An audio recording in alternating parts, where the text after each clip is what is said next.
আসসালামু আলাইকুম। ভর্তা পছন্দ করে না এমন মানুষ মনে হচ্ছে খুব কমই পাওয়া যাবে। তো আজকে একটা খুব সহজভাবে ভর্তা রেসিপি নিয়ে চলে আসলাম। আর সেটা হচ্ছে ভিজা চাপা যে শুটকিটা থাকে সেই মানে ভিজা বাঁশ পাতা শুটকিটা আর কি।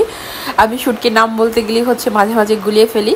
তো প্রথমে তেলটা গরম করে শুটকিটাকে একটু ভালো করে ভেজে নেবেন। এই রেসিপিটা খুবই সোজা, মানে শুধুমাত্র শুটকিটাই একটু সময় নিয়ে ভাজতে হবে, আর কিছুই করতে হবে না। আর এখন হচ্ছে আমি এর ভিতরে হচ্ছে বেশি করে ঝাল যে শুকনো মরিচগুলো সেগুলো দিলাম। আপনারা আপনাদের পছন্দ মতো ঝালটা দিবেন। তারপর হচ্ছে বেশি করে পেঁয়াজ আর হচ্ছে রসুনের পরিমাণটা একটু বেশি দেওয়ার চেষ্টা করবেন। আর এই ভর্তার মেইন জিনিস হচ্ছে শুটকির ঘ্রাণ এবং রসুনের স্মেল আর কি। পেঁয়াজ এবং রসুনটা যে আমি এখানে দিয়েছি এটা কিন্তু আমি একদম ভালো করে ভাজবো না, জাস্ট হালকা কিছুক্ষণ আর কি নাড়াচাড়া করে নামিয়ে নেব। কারণ এই ভর্তার হচ্ছে যে রসুনের যে কাঁচা কাঁচা একটা স্মেল আসবে, ওটাতেই হচ্ছে ভর্তার আপনি টেস্টটা পাবেন বেশি। তারপর হচ্ছে আমি কিছুটা পরিমাণে হচ্ছে লবণ দিয়ে দিলাম স্বাদ মতো। দেওয়ার পরে এই তো দেখতে পাচ্ছেন চুলার আঁচটা কিন্তু একদম আমি কমিয়ে নিই। এই যে এই পর্যায়ে হচ্ছে আমি চুলাটা কিন্তু বন্ধ করে দিয়েছি, একদম হাই রেখেই ভাজা ভাজা করে নিয়েছি। আর এখানে কিন্তু রসুন এবং পেঁয়াজটা কিন্তু একদমই গলে যায়নি, দেখতে পাচ্ছেন। তারপর হচ্ছে এটাকে ঠান্ডা করে আমি ব্লেন্ড করে নিয়েছি। এটার কালারটা হচ্ছে এরকম। আর এটা যে কত বেশি মজা হয়েছে আপনারা একবার ট্রাই না করলে বুঝতেই পারবেন না।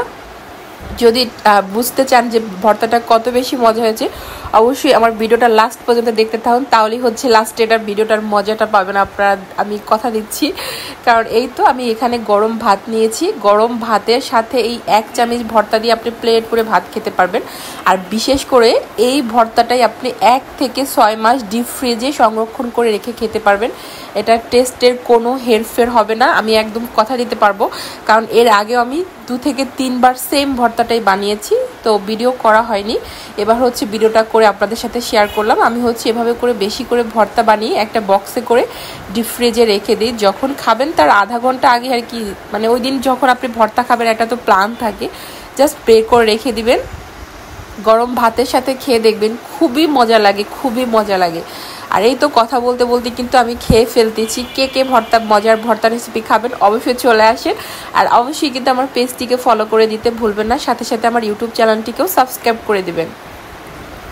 তো লাস্টে হচ্ছে আমি এই ভর্তা খাওয়ার পরে আমি আমার যে ব্লেন্ডারে ব্লেন্ড করেছি, আমি পুরো ব্লেন্ডারটা পুরো পর্যন্ত মুছে খেয়েছি। এটা এত বেশি মজা ছিল, আমি চাইনি যে ভর্তাটা একটু হলেও আমি ফেলে দিই আর কি, এত বেশি মজা ছিল। মানে মানুষ বলে না অমৃত বলতে একটা কথা আছে যে কোনো খাবারে, তো আমি মনে করি এটা হচ্ছে আজকে আমার জন্য একদম অমৃতর মতো। এই ভর্তাটা করার ক্ষেত্রে আপনারা পেঁয়াজ এবং রসুনটাকে কখনোই একদম ভাজা ভাজা করবেন না, আমার মতো করে সেম এভাবে করে হালকা কাঁচা কাঁচা রাখে তারপর হচ্ছে ব্লেন্ডও করতে পারেন, চাইলে শিলপাটাও বেটে নিতে পারেন। আর এই হচ্ছে দেখেন ব্লেন্ডারের অবস্থা, আমি একদম পুরো মুছে খেয়েছি আর সাথে হচ্ছে এরকম বক্স ভরে রেখে দিয়েছি। তো ধন্যবাদ সবাইকে। ভিডিওটা কেমন লাগলো অবশ্যই কমেন্ট করে জানাবেন। যদি ভালো লেগে থাকে অবশ্যই লাইক কমেন্ট শেয়ার দিয়ে পাশে থাকবেন। আর এই তো লাস্টে ফ্রাই প্যানটা বাদ দেবো কেন, ফ্রাই প্যানটাই হচ্ছে মুছে তারপর হচ্ছে খেয়ে নিয়েছি। দেখতে পাচ্ছেন এই একটা ভর্তা বানানোর পরে আমি কিন্তু 2 বার ভাত খাওয়ার ভিডিও দিলাম, একটা হচ্ছে কড়াই এবং হচ্ছে প্লেটে নিয়ে। তো ধন্যবাদ সবাইকে, মিস করবেন না, এই ভর্তাটা কিন্তু একবার হলো তৈরি করবেন। তৈরি করে অবশ্যই আমার কমেন্ট বক্সে কমেন্ট করবেন যে আপু আমি করেছিলাম। আল্লাহ হাফেজ।